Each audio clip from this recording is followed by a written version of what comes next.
num governo tucano. Eu tenho a impressão que Carta Maior, os blogs, Carta Capital, estão fadados ao fechamento. Nesse sentido,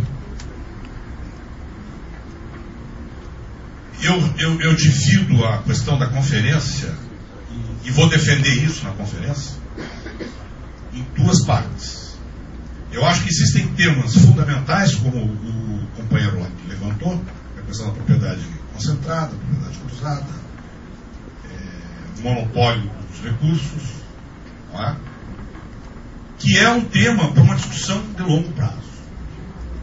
Quer dizer, o Bernardo elenca como um dado positivo do presidente Lula o fato de ele ter convocado a conferência. Mas vejam, ele convocou em abril e ela vai acontecer em dezembro. Aí vem janeiro e fevereiro, que nesse país não acontece nada.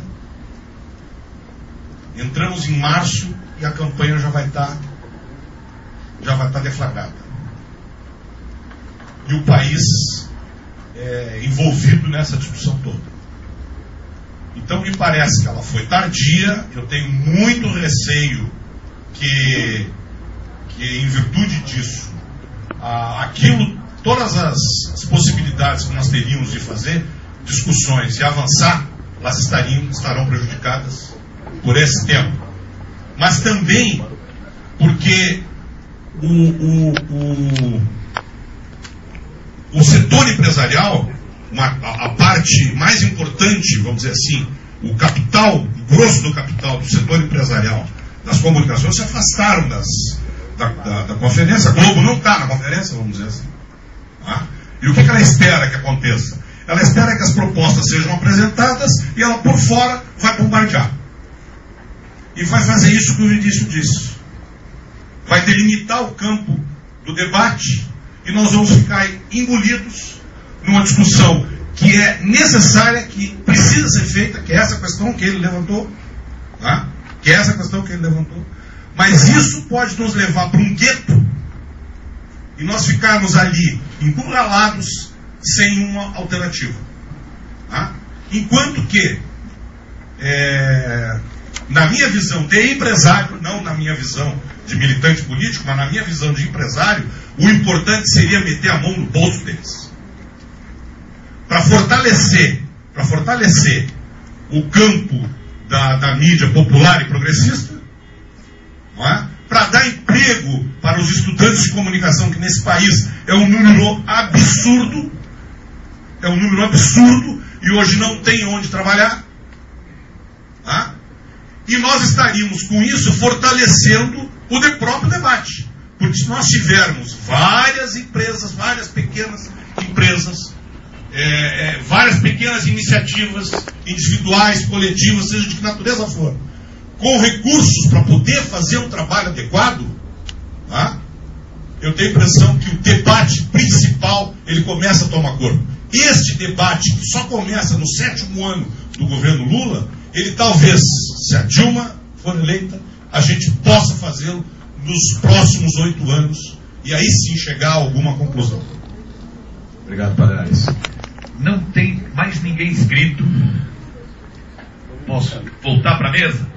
Então a ideia era fazer a ordem inversa aqui agora, Vinícius, Bernardo, Nassif, tanto responderiam as questões e opinariam sobre o que foi levantado aqui, como já fariam também considerações finais sobre esse debate. Depois nós vamos então para o coquetel. Só gostaria de registrar duas presenças aqui. E a presença do professor Igor Fuser, grande jornalista, uma figura do bem. Estive lá ontem na Casper Libre num belo debate. E registrar a presença também do Rodrigo Viana, do blog O Escrevinhador, também um belíssimo blog. Benício, a bola está contigo. Eu vou responder, eu vou fazer umas observações somente para a pergunta que o André fez sobre controle social. Se você colocar na internet controle social, uma das coisas que vai aparecer lá é uma definição que tem no site do MEC sobre controle social. Por quê? A Constituição de 88 introduziu na administração pública brasileira um princípio, que é um princípio que vem sendo discutido já há muito tempo dentro da administração, da ciência política, que é um negócio que em inglês chama accountability, que é uma palavra que não tem tradução em português, porque na nossa tradição de Estado patrimonialista não tem a ideia de accountability, que é o sujeito que é responsável pela execução de uma política pública, o ente responsável pela execução de uma política pública, tem que ser avaliado, tem que prestar conta, a população tem que participar da formulação, né? De período em período, tem que ser avaliado se está havendo cumprimento da programação feita, se as metas estão sendo alcançadas, que correções podem ser feitas, etc, etc. Há no Brasil, desde a Constituição de 88, esse sistema de accountability que a Constituição, o MEC, os setores do governo, entidades da sociedade civil, etc., começaram a chamar, e não teve nenhum problema, de controle social, tem sido exercidos em algumas áreas de direitos fundamentais, por exemplo, na educação, na saúde, com relação a crianças e adolescentes, tem os conselhos comunitários, tem todo um aparato que funciona, habitação, tem todo um aparato que funciona a partir da Constituição de 88, que exerce essa accountability. Há as experiências, por exemplo, de várias prefeituras que fizeram orçamento participativo, que é uma forma de participação, né, na gerência do orçamento, embora limitado, que eu conheço melhor que é o de Porto Alegre, embora limitado, mas com alguma participação, e a população, setores organizados, eleitos, etc., etc., de tempos em tempos avaliam, exerce o controle social sobre as políticas públicas executadas naquela área. Pois bem, o que da minha forma, seria o mínimo, é que na área de comunicação, no que se refere à radiodifusão, que são concessões de um serviço público por tempo determinado, sob determinadas condições, pudesse também ser feita a tal da accountability que a Constituição de 88 incluiu como uma forma de descentralização administrativa e democratização da participação, e já está em execução em vários setores, como, por exemplo, educação, saúde, habitação. É essa que é a ideia de controle social. Mas o que aconteceu? No debate brasileiro sobre as questões da mídia, controle social virou uma expressão satanizada que não pode ser usada porque imediatamente é identificada com censura, etc, etc, etc. Na verdade, a grande mídia, no caso brasileiro, ela não quer nem debater as questões que envolvem as concessões do serviço público de radiodifusão. Na verdade é isso. E o controle social foi demonizado. Essa é a minha opinião.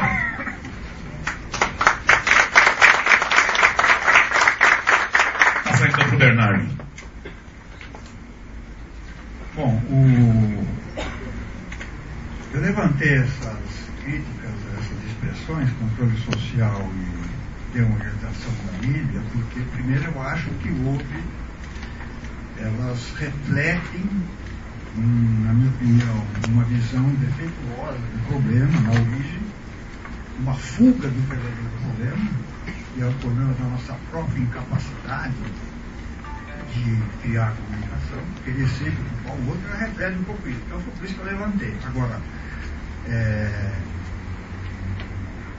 evidente para mim que essas duas expressões não são adequadas, independentemente disso. A palavra democratização da comunicação não é adequada e a palavra controle social também não é. E eu vou agora explicar por que eu acho isso. Em primeiro lugar, a expressão democratização da comunicação, ela não permite o foco correto. Primeiro, a comunicação já está democratizada por essa revolução digital. A comunicação está democratizada. A comunicação. Então, expressão incorreta. Segundo, ela não distingue veículos impressos dos meios eletrônicos. E essa é a distinção fundamental.